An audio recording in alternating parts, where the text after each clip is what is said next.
Di sisi lain, kalau kita tadi bicara orang-orang yang terlalu berlebihan memuliakan seorang guru, seorang ustadz, di sisi lain orang yang membicarakan kesalahan-kesalahan ustadz.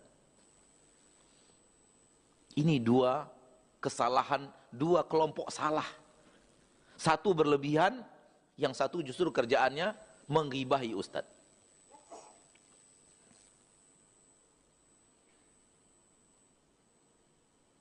Seorang ustadz kalau dipantau pola hidupnya, apalagi kita dekat dengannya, lalu sering hadir di kajiannya, bahkan bertetangga dengannya, atau bermuamalah dengannya, atau lama menjadi muridnya, pasti ketahuan salahnya, pasti nampak kekeliruannya.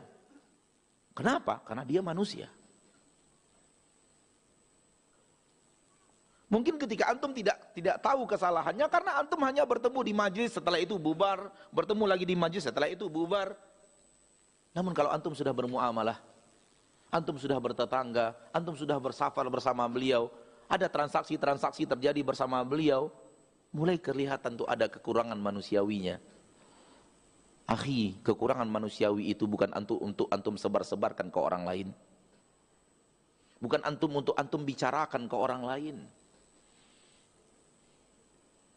Itu hal yang manusiawi, hal yang biasa-biasa saja, karena beliau ustadz itu, saya adalah manusia. Karena ustadz adalah manusia. Tak akan ada manusia yang hidup sempurna seperti sempurnanya Rasul kita tercinta.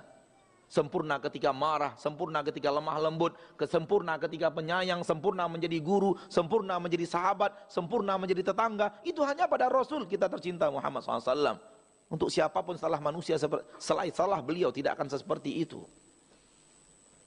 Maka kalau antum bertemu kesalahan ustadz, bukan untuk dibicarakan, tapi kewajiban antum adalah ghaddul basar, tundukkan pandangan. Dalam arti kata apa?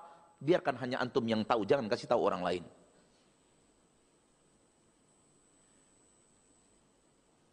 Begitu cara berkhidmat kepada guru. Bukan untuk dibicarakan kesalahannya lalu kemudian dibicarakan di majelis-majelis. Kalau para ulama dahulu mengatakan inna luhumal ulama'i masmumah, dagingnya para ulama adalah beracun. Namun itu para ulama, kalau muridnya para ulama mungkin racunnya tidak seperti racunnya daging para ulama, tapi beracun juga. Hati-hati. Dan ketika antum melihat ada kesalahan terjadi, bukan berarti kesalahan itu membuat antum tak mau lagi menimba ilmu dari beliau. Jangan. Ilmu sesuatu, kekhilafan manusia sesuatu. Kecuali kekhilafannya adalah dia tidak lagi mengajak kepada sunnah, namun mengajaknya kepada hal yang bertabrakan dengan sunnah, boleh antum tinggal. Tapi selagi beliau ustadz itu mengajak kepada sunnah Nabi, lalu dengan muamalah antum menemukan kekurangan manusiawi yang beliau miliki, itu bukan berarti harus antum tinggalkan majelisnya. Tetaplah bersabar di atas itu, lanjutkan majelis itu.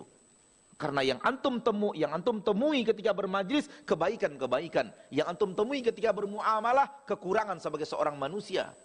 Itu dua hal yang berbeda. Sering sekali kita temukan ketika ada seseorang bermuamalah dengan kita lalu kemudian dia merasa tersinggung, setelah itu tak mau lagi hadir majelis taklim. Kita sebagai seorang manusia biasa pun merasa kurang nyaman. Orang yang selama ini di dekat kita, orang yang selama ini bersama kita, orang yang selama ini duduk di majelis kita, hanya karena tersinggung kita mengucapkan sesuatu, tak nampak lagi di majelis taklim. Ketika tak nampak lagi di majelis taklim, syukur-syukur kalau dia masih bermajelis taklim dengan yang lain. Bagaimana kalau dia memang gara-gara sifat kita, gara-gara kekurangan kita, gara-gara kesalahan kita betul-betul benci kepada sunnah ini. Ini yang paling kita khawatirkan. Sehingga tak mau lagi futur dalam beragama. Dan ini buah daripada berlebihan menyanjung seorang ustadz, berlebihan memuji seorang ustadz. Buahnya adalah ketika melihat kesalahan langsung futur. Langsung tak mau lagi menimba ilmu agama. Iblis ketika menyuruh seseorang guru kepada ustadz, tujuannya adalah ketika orang itu bertemu kesalahan ustadz, iblis mengatakan, orang yang anda anggap malaikat saja seperti ini, udah anda jangan belajar agama lagi. Begitu.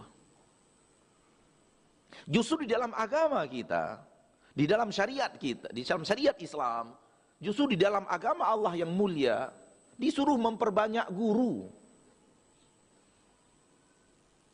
Seorang dosen di kota Madinah menyelidiki nama-nama guru Imam Bukhari. Dari mana diselidiki? Dari riwayat sanad hadis. Imam Bukhari mengatakan haddatsana fulan, haddatsana fulan. Itu berarti gurunya. Dia pernah belajar hadis dari orang tersebut. Dikumpulkan nama-nama itu. Kata beliau, jumlah guru Imam Bukhari lebih 6.000 orang. Maka tidak benar ketika antum mengatakan, saya cukup belajar dengan satu orang ustadz ini, yang lain saya tidak mau belajar dengannya. Salah ya akhi. Perintah agama, manhajnya para sahabat, manhajnya para salafus saleh, manhajnya penuntut ilmu dari zaman dahulu kala memperbanyak guru. Dan ketika anda memperbanyak guru, ambil kebaikan-kebaikan guru itu dan tundukkan pandangan dari kesalahannya. Sehingga berkumpul pada diri anda kelebihan guru A, kelebihan guru B, kelebihan guru C, kelebihan guru X, kelebihan guru L, kelebihan guru M. Namun anda tidak membicarakan dan tidak hanyut kepada kesalahan dan kekeliruan yang beliau miliki. Ini yang